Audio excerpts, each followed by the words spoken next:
All right, guys. Our next guest continues his reputation as pretty much the new BMF man as he takes on Belal Muhammad in a super short notice fight. 5 rounds, by the way, at UFC 288. Unbelievable stuff, man. One of the nicest guys around, Gilbert Burns. Welcome back, man. How are you? I'm good, guys. Thanks for having me again. Oh, dude, the pleasure is ours. Right off the top, let's get right into it. Tell us, how did this happen? How did it come about that you're facing Belal at UFC 288? And please tell us the BMF title is up for grabs in this one. It's mine already. It's not up for grabs. It's mine. So Saturday, 1 week right after my fight, we Masvidal. I got 3 days, like a little vacation with my wife in Mexico. On the airport, we get a delayed flight, 2 hours delay. And then I saw that Charles Oliveira pulled out, and I kind of knew the UFC was looking for someone. And I talked to my manager. I called him and said, hey, what do you think? Who they going to make? I want to fight you. If it's an opportunity there, I say, okay, maybe Colby. And I said, oh, shit, I'll fight Colby. And but then I talked to Hunter right away. I texted Hunter, and Hunter said, no, Colby's fighting Leon for sure. But Belal Muhammad asked for a fight and said, let's do it then. Like, Belal Muhammad works, because...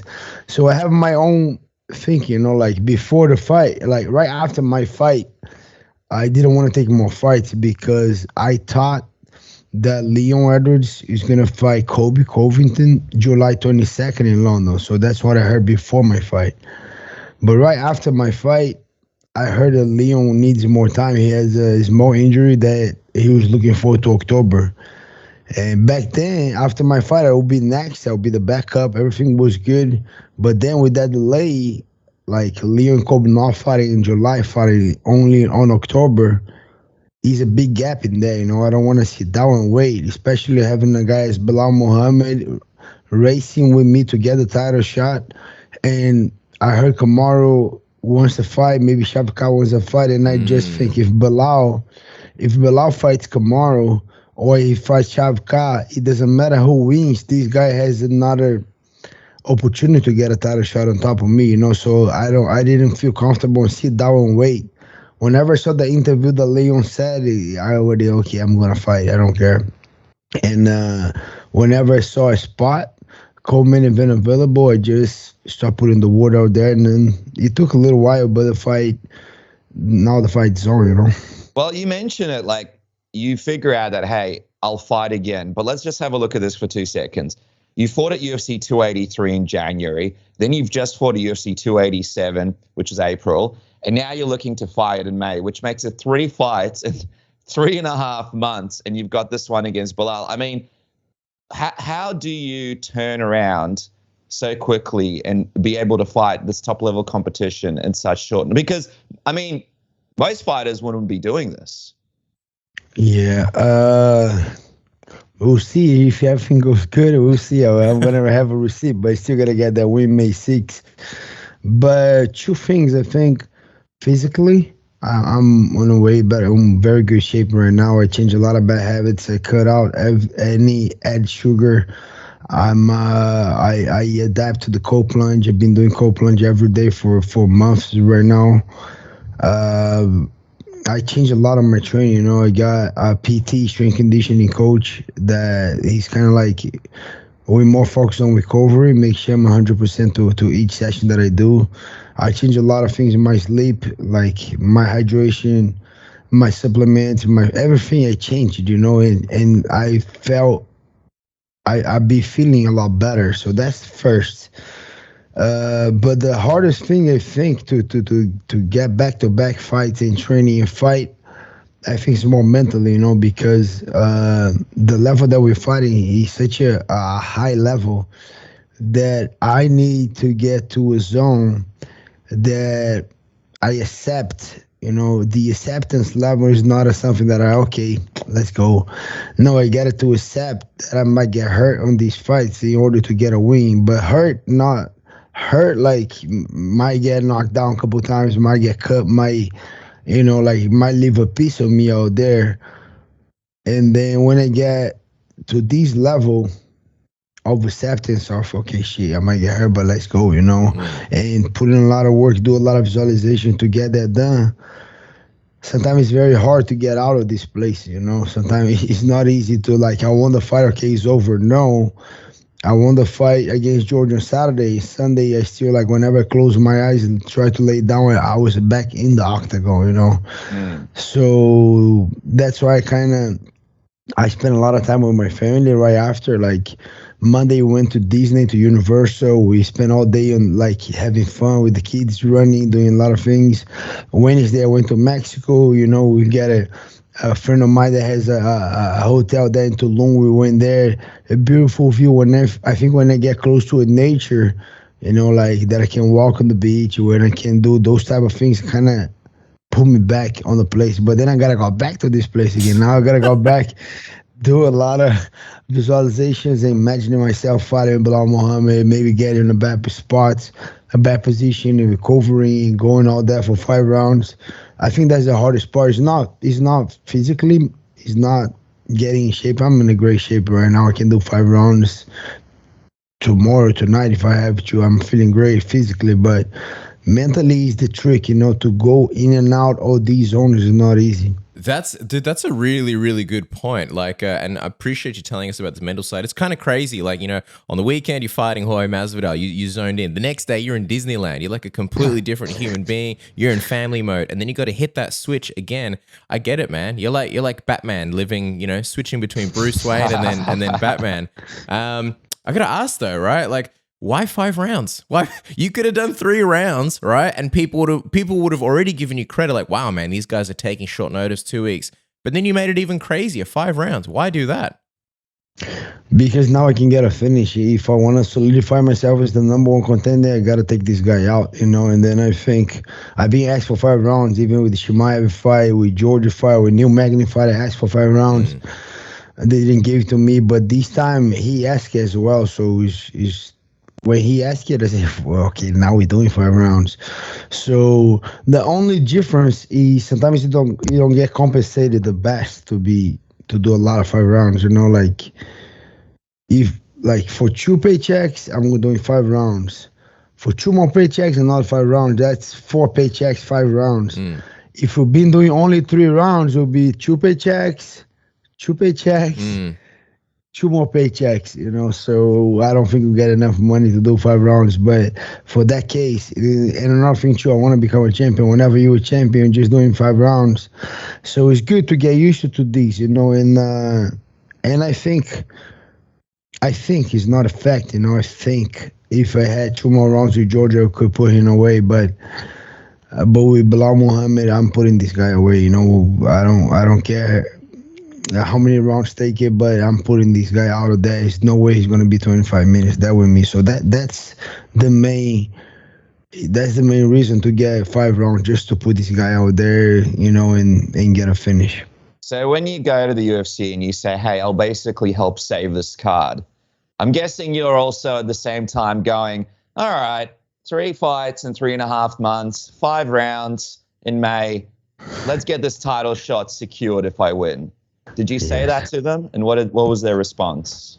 100% I say that. Well, 1,000% I say that. And they say, you got it. You or him, whoever wins is going to be the next, It's even a great opportunity for the guy too, because I was kind of the next one in line, after Colby. And now, just because it could go south if I sit down and wait, this guy might get a win. Now it's the best case scenario for both guys. Whoever wins takes the title shot. So it's all win. We kind of gamble a little bit, but I'm in the great shape. Like I said, I changed a lot of bad habits since November. I introduced a lot of things to my training routine, to my lifestyle, and I feel great about it. Even if it's going to be 5 rounds. Thursday I did 6 rounds, and I feel great. Every round was a different opponent. I feel that I hope I can be there May 6th and give my best and feel the way I feel right now. But if I do feel good May 6th, I'm going to get a finish with this guy. And the lifestyle, the habits, the new habits that I put on, the new choice, and the things that I did, it will pay off. So just to clarify, okay, Colby is still next, right? But the Yes. winner of this one is will fight the winner of Colby and Leon, right? Yes, I would love to say no, we are next, but yeah, Kobe is definitely next. Let's see that and everything's about a performance. If I go there and you know knock this guy out or submit him or do something spectacular, they're gonna say, man, why Kobe? Why not this guy? So that's another thing that I'm doing too. I was looking forward to get a finish against Masvidal. I couldn't. And I couldn't make that spectacular, but I do think if I get a spectacular finish in this time, I might jump over this guy. So maybe we'll see. Who would you prefer to fight for the title, Leon or Colby? I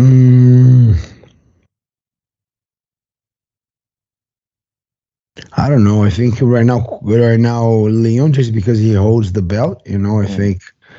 But whoever holds the belt, like whoever is holding, I think I match up very well with both guys.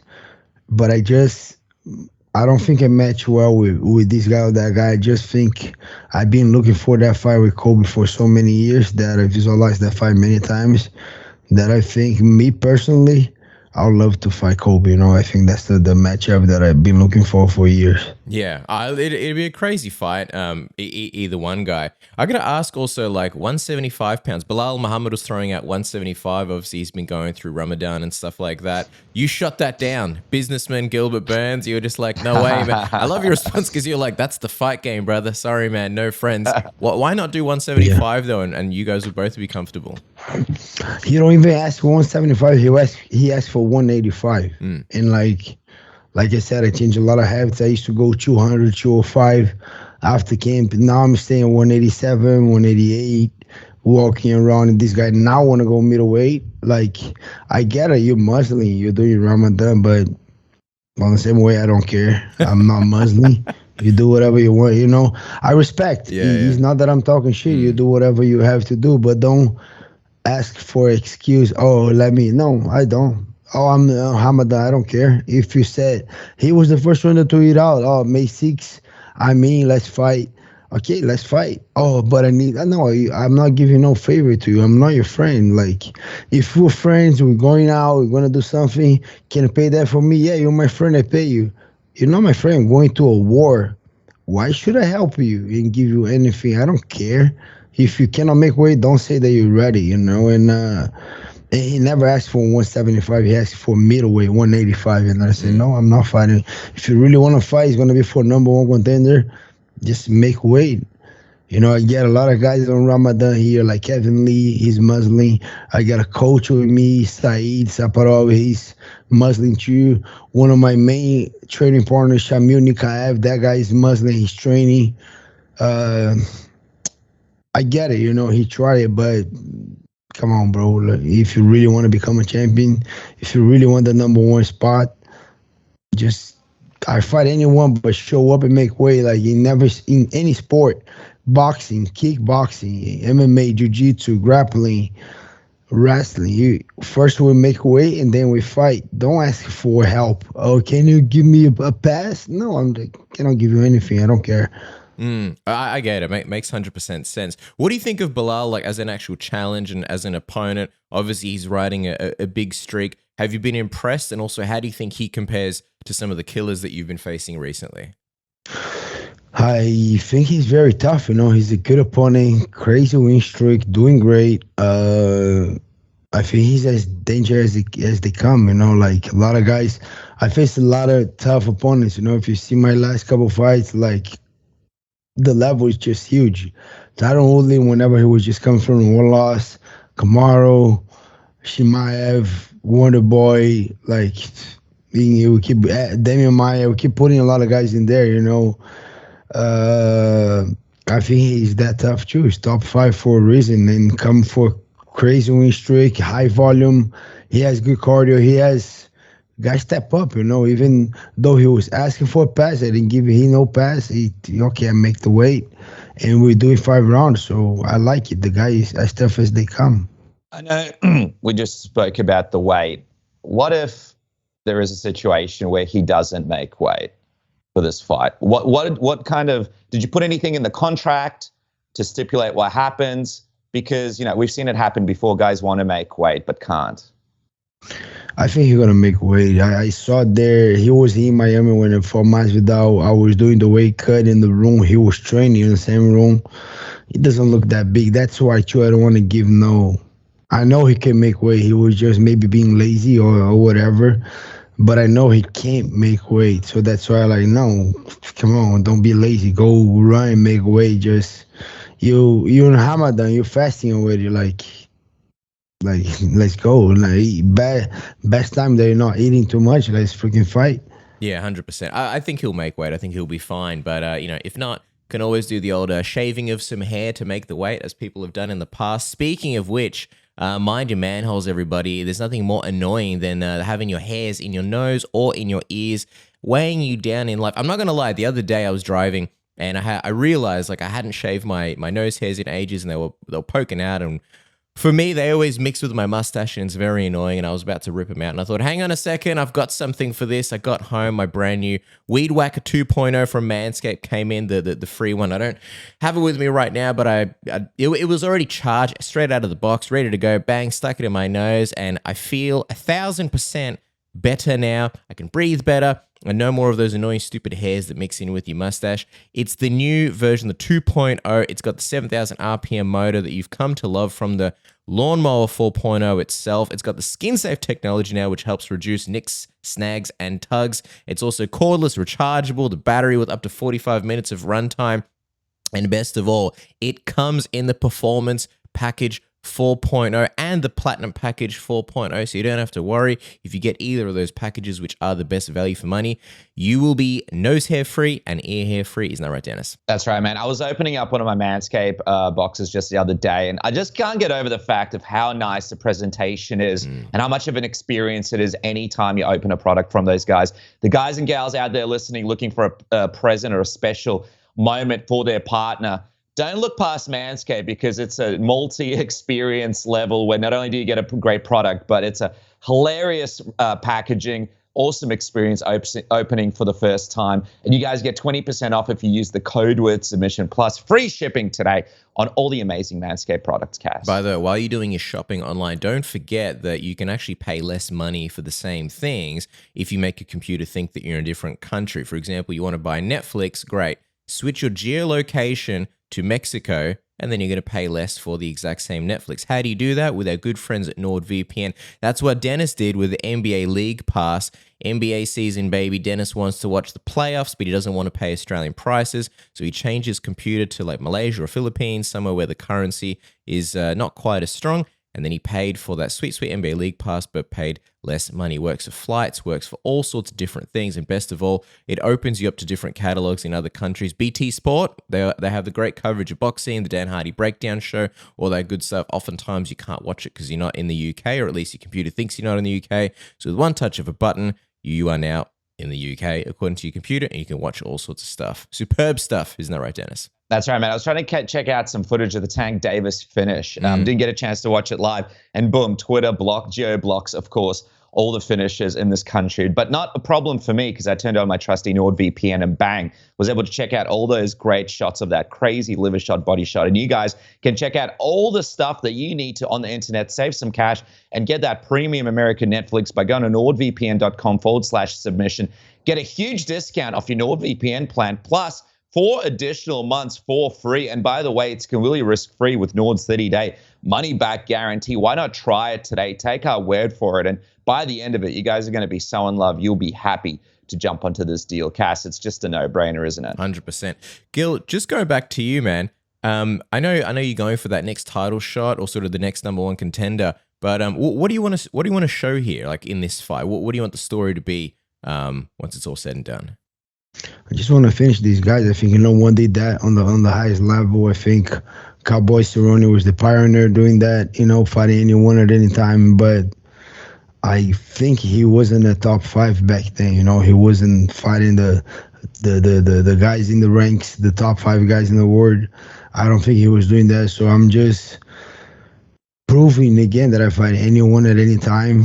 And and I'm deserving that title shot. So that's what I want to do. You know, I want to go there, get a finish, and like earn that title shot. Like I said in the beginning of the year when I fought Neil Magny in Brazil, I just want to work. I just don't. I'm not asking for a favor. I'm not asking for a title shot. I'm earning. So just give me those guys out there, and I'll prove. You know, beat anyone and everyone every single time that they're stepping there, and then eventually I'm gonna get a title shot, and that's exactly what I'm doing. You know, so I want to go there May 6th, May 5th, make weight, May 6th, show up ready, go out there, finish this guy, and boom, #1 contender for the next title shot and get this title.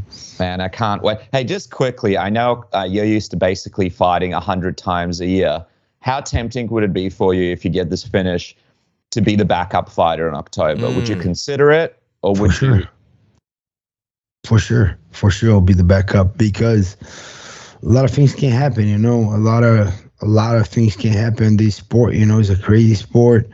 I remember I was fighting for the title. I had an amazing training camp. I was going to Abu Dhabi. I flew to Vegas, and then I tested positive for COVID. Then they called Masvidal. Masvidal got the title shot on 7 days notice. Why not be ready? You know, why not just train a little more? And like I said, I'm changing my whole lifestyle. I'm lighter. I'm feeling good. Why not just like get 5 weeks, 6 weeks, a little harder, you know, training for a specific guy, study him a little bit, and go out there and make weight. You know, if the opportunity comes, I'll be ready. If not, I take a little time off, rest up, and go to the next fight for sure. If everything goes good on my way May 6th, I'll be the backup. Amazing, man. Incredible. There you go, guys. The Batman of the division taking on Belal Muhammad at UFC 288 on May 6th. That's May 7th here in Australia and New Zealand. Follow the man on Instagram at Gilbert_Burns. Yeah. And of course, Twitter, Gilbert Durinha. Gilbert, man, thank you so much for taking the fight. Just for the sake of we'll obviously be watching. We're excited for it as fans, and best of luck, man. Great stuff. Thank you guys for having me. Sorry I was a little late, but yeah, thank you guys for having me. Follow me on YouTube too. Yeah. Awesome. No worries. Thanks, Gilbert. Bye.